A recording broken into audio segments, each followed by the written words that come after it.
Hey team, this is Nathan from RunDreamAchieve.com. Hope you guys are having a great week of training. Today's topic, I wanted to discuss the concept of tempo runs for marathon training. And tempo runs are absolutely critical if you want to be able to sustain marathon race pace, but also improve your lactate tolerance. The main focus of doing tempo runs is to spend more time training at your anaerobic threshold. This is the point where lactic acid starts to build up in the bloodstream. It is the point where it really becomes very uncomfortable. As you all know, it's not easy to do a tempo run early on in your training phase when you're not very anaerobically fit. But over time, you should be able to branch your tempo runs further out. My focus over the years when I was training for the marathons I was competing in was to get beyond 10 miles or 16 kilometers in length. And I didn't immediately do that early on. I would have a hard time doing, 3 miles or 5 kilometers at anaerobic effort. But in terms of tempo runs for marathon training, the focus should be always to extend the amount of time you're training and spending at your anaerobic threshold. Dr. Joe Vigil, who was a mentor of mine when I was in college, he was the Adams State University College for about 30 years. He was a very close friend of my collegiate coach, Jack Hazen. Now, Jack is also one of the world's top distance running coaches.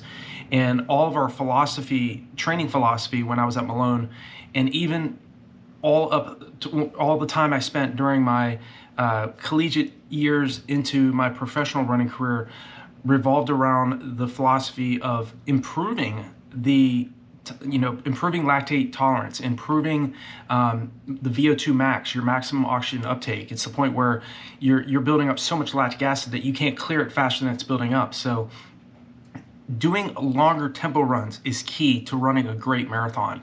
If you in the past have done tempo runs in anywhere from 3 miles to 5 miles, to improve upon your ability to sustain marathon race pace for the entire duration, you want to get used to very long tempo runs. And the key thing here is patience. You have to focus on a long-term vision. Over a 16-week block of training, as you get closer to, after around 8 weeks, you can start focusing on longer tempo runs because you've allotted that time for your body to adapt to the stresses that you've been placing on it. Early on, it might be 3 miles, but later as the body adapts, and it takes anywhere from around 3 weeks to 4 weeks for your body to adapt to any stress load that you're placing upon it. So the workouts you do today, the benefits of the workouts you do today, you're going to see weeks from now. So if you have a few bad workouts along the way as you're training for your marathon, don't get bent out of shape. Just keep putting in the work.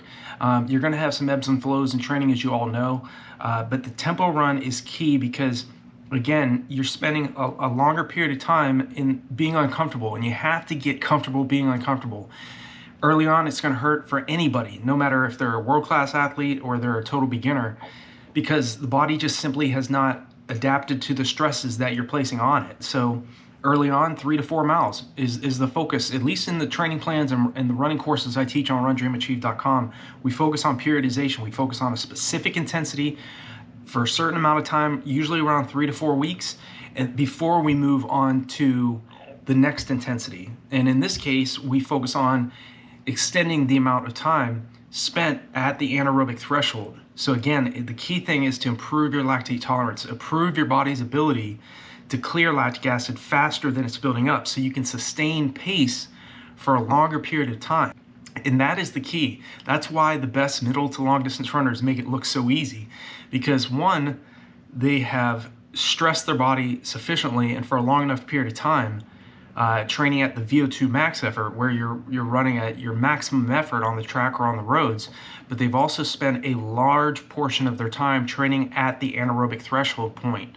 And again, if you're training for a marathon, a 3 to 5 mile tempo run, really, yes, it's going to produce a physiological boost. You're going to improve your endurance, your stamina, but you have to build that strength and the ability to branch out the amount of time you're spending at your anaerobic threshold. That was one of the biggest reasons why I improved from 2:43.36 for the marathon to 2:19.35. That's a big jump in time, going from 6:14 mile pace to 5:19 mile pace. Massive amounts of time per mile dropped. And the reason why is, again, I always talk about the faster paced long runs. That's key, but I extended the amount of time I was spending at my anaerobic threshold. I went from doing tempo runs anywhere from like 3 to 7 miles to around 8 miles to around as far out to around 14 to 15 miles in length. So it's not an easy thing to do. Dr. Joe Vigil said it best. He said, take your best mile time and add 1 minute to it. And that's right around your tempo effort, where you should be running your tempo efforts. So if your best mile is a 5:20, 6:20, or right around there should be around your anaerobic threshold point. And I'm a big believer in heart rate monitor training. If you don't have a heart rate monitor, definitely consider doing that, because what I loved about heart rate monitor training, and Dr. Vigil and Jack Hazen were big on this, huge part of their training plan and their philosophy was revolved around heart rate monitor training. What's great about it is you're focusing on the heart rate rather than what splits you're hitting. Especially, they're great. Heart rate monitor training is great for, especially for tempo runs and faster paced long runs. Also for long runs, the easy, relaxed long runs, so that you're making sure that you're running at the proper heart rate intensity. So Dr. Vigil stated that easy should be between 130 to 150 beats per minute. Moderate should be around 150 to 160.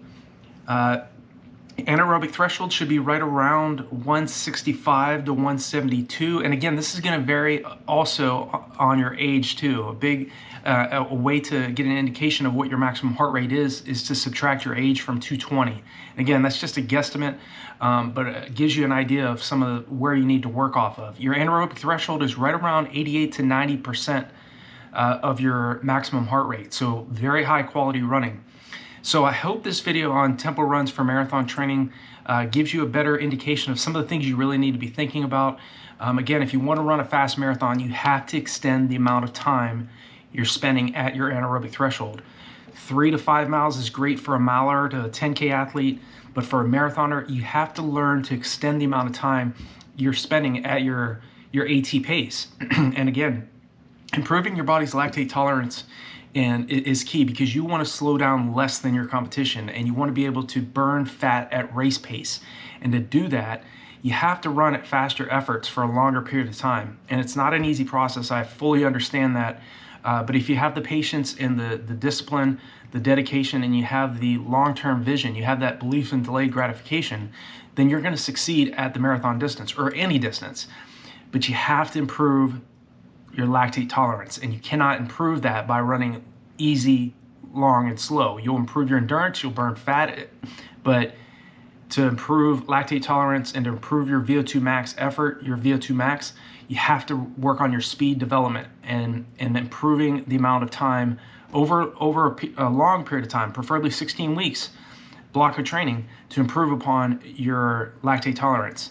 So I hope this video was helpful for you. If you have any other questions or concerns, leave me a comment below. Give me a like if you can. It helps the channel grow and more athletes to see these videos. And if you haven't yet subscribed, hit the bell icon and the subscribe button, and so you can get notified of when I make a new